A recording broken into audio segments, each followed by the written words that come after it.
This is Brother Jerry Lee with Be One and Him Ministries. Please be sure to like, subscribe to my channel, and leave a comment, and let everything that has breath praise the Lord.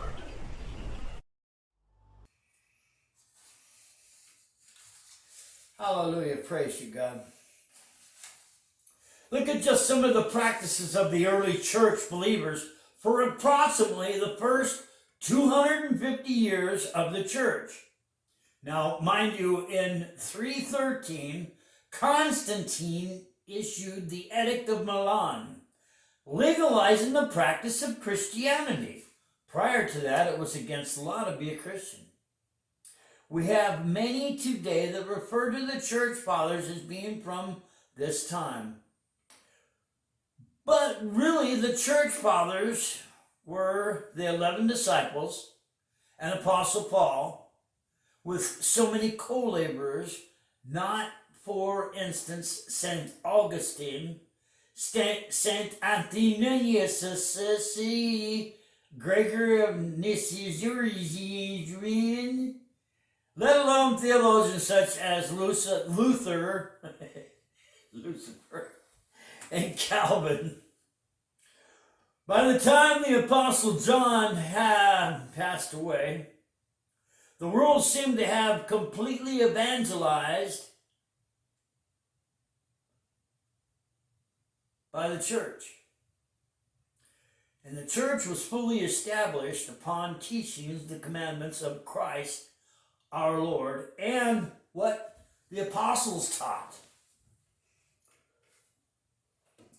The practices of this original group lasted for several generations until the church began to blur the distinctions between the kingdom of God and the kingdoms of this world, which are under the new government favor. From this, even though the church didn't immediately deviate from the teachings of the apostles in regards to doctrine, they did begin to flee the teachings of the cross. Therefore, once the message of the cross leaves the church, it in itself becomes nothing more than a hollow collection of accepted interpretations of what used to be considered absolute truths. Now the doctrines of the church, not the church that you might go to here at church, but the doctrines of the church over on the other side of the planet that have brought doctrines to our church here on this side of the planet, replace the truths of God. At times, they may mirror much of the original Testament, but more commonly, they are adapted to fit the culture of the day in an effort to convince and convert, and even at times force those it is imposed upon to practice what is currently understood as Christianity. Once man uses his worldly influence and authority to promote the cause of the church, we simply have a functioning religion that only changes the outward and never truly regenerates the inward parts to become Christ-like. For all worldly powers will pass away, and anything is established through the natural carnal ways of the world will also pass away, for we will find that they were like a house that was built on sand. And the structure of the house built upon the sand may very much appear like the house that was built on a rock. But when we see the structural details, we will find that the foundations of the house built upon the sand is built in haste compared to the structure of the house that was built on the rock. For hundreds of years, the house of Christianity has been built upon the sand.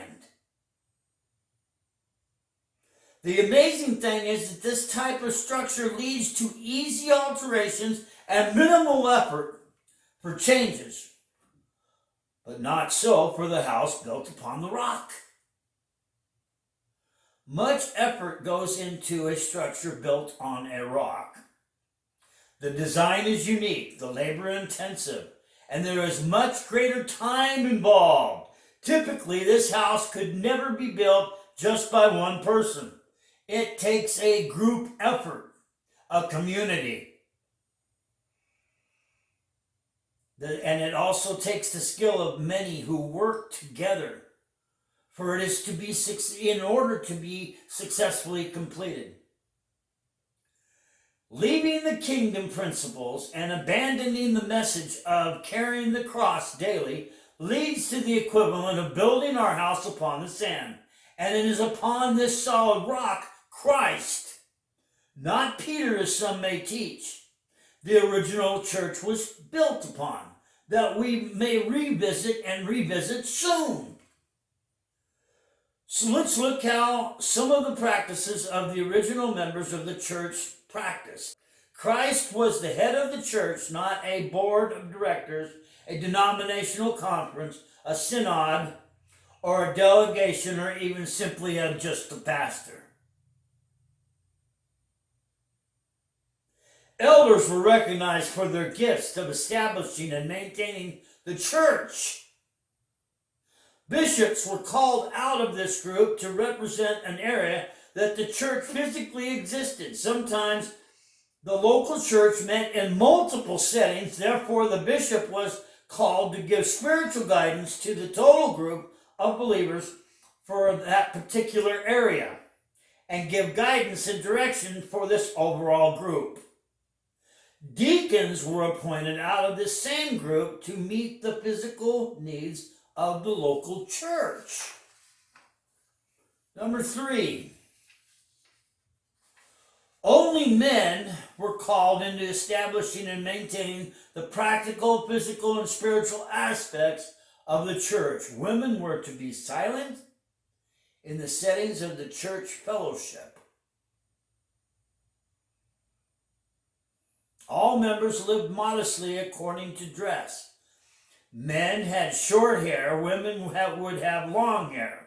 There were no Sunday best. Vanity was avoided, and a lifestyle of simplicity was embraced.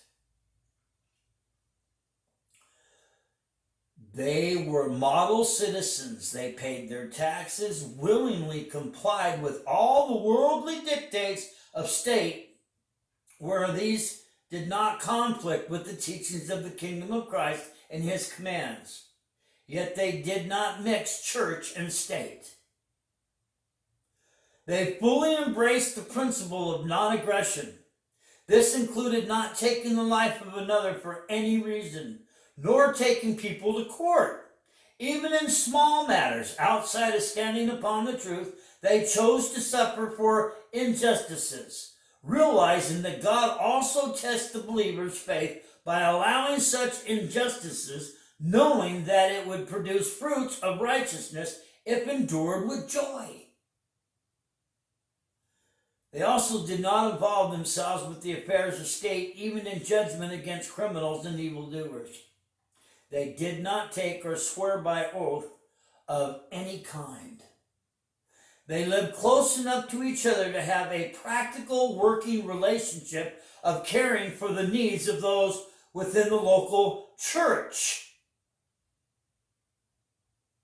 Most sold everything that they had, and it was given to the church. It was given to the deacons to be properly distributed among the brethren. They did not tithe or practice any type of standardized support, but generously gave, cheerfully as they were able to, knowing that God saw their hearts and judged them accordingly.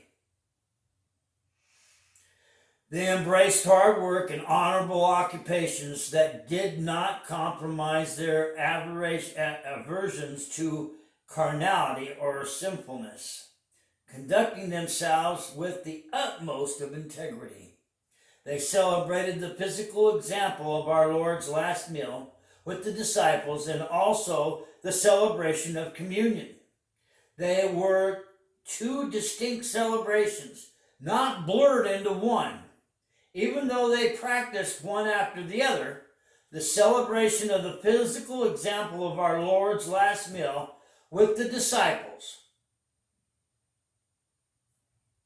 not blurred into one, even though they were practiced one after the other. Many set aside the first day of the week for fellowship, Sundays, yet all were granted liberty in which day to choose to worship. They extended Christian fellowship to all those that first sincerely repented, then confessed their belief in the Lord Jesus Christ, followed by water baptism as soon as it could be performed.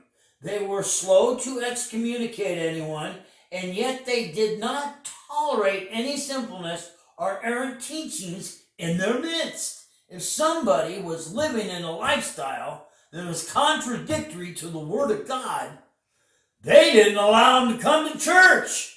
They didn't go, I'm going to love you until you stop sinning. They didn't do that. They said, no. You cannot come to church today. Why not? Because you're living in sin. I know, but I'm going to come to church today. No, you're not coming to church today. You're going to go think about what you're doing to your life and to everybody else's life that's around you, because everybody is being affected by what you're doing, whether you believe it or not. You need to get out of the sin that you're living in, and then you can come back to church and we'll talk about it and we'll deal with it on a one-to-one basis. And then as a group, we will bring you back into the fellowship. But you cannot fellowship with a group of people that are not living in sin purposefully and think that it's okay to be part of their group. It's not. That's not what we do around here. That's not what us Christians do. Since Christ died for the church, purchasing it by his atoning blood, I believe it is therefore of the utmost concern to all those that profess to be Christians to endeavor to follow in the standards that were originally put in place for the functioning of the church. I pray that this short share encourages all of us to return and hold true to the original church established by the apostles long ago, for they were inspired for our spiritual benefit, not just on the doctrines of the church, but also on the physical functions of the church, which includes the reemergence of belief and the use of all the gifts of Holy Spirit, as well as the signs that are to follow all who believe in him. Jesus, Yeshua HaMashiach, Jesus the Messiah. I want to thank everybody for coming today. I appreciate y'all spending a little bit of time with me. The Word of God teaches us that the things that we do in this life now are going to affect what we do tomorrow and the day after. The choices that we make today may end up following us into eternity if we don't make it into tomorrow. You might think to yourself, well, I guess maybe I'll just quit sinning tomorrow. And you die to that tonight. You died in your sin. You chose to continue to live in sin. God's not about letting you do that. If at all possible, he would have it that you repent. He would not have that any but should perish, but that all should come to repentance. For God so loved the world that he gave his only begotten Son, that whosoever, all of the people, whosoever shall believe, shall be saved. And there you go. Jesus Christ is Lord. Jesus Christ has come in the flesh. My name is Brother Jerry Lee. This is Be One in Him Ministries, and I love you very much. Have an awesome rest of the week, y'all. Holy Father God in heaven, in the name of Jesus, I lift up all my brothers and sisters unto you, and I ask that, Father God, you would open our ears and our eyes, our hearts and our minds, so that we could receive the truth in your engrafted word that we need to get down inside of us. Oh, Lord God, in the name of Jesus, let us return back to the way that you would have us to have our churches and our meetings and our groups. Oh, Lord God in heaven, in Jesus' name, I would not disclude or say, oh no, you women can't come and be part of our church or our group. Let them come, Lord. But in the meantime, Lord, in Jesus' name, I pray that you just open our eyes and our hearts and our minds and ears to hear that you would have your will be done here on earth as it is in heaven. In Jesus' holy name, I ask, claim, and pray. Amen.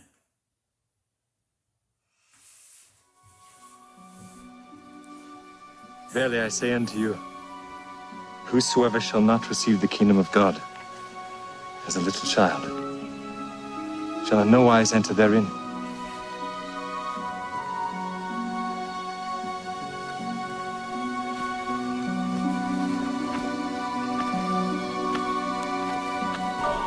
Come now, and let us reason together, saith the Lord. Though your sins are as scarlet, they shall be as white as snow. Though they are red like crimson, they shall be as wool.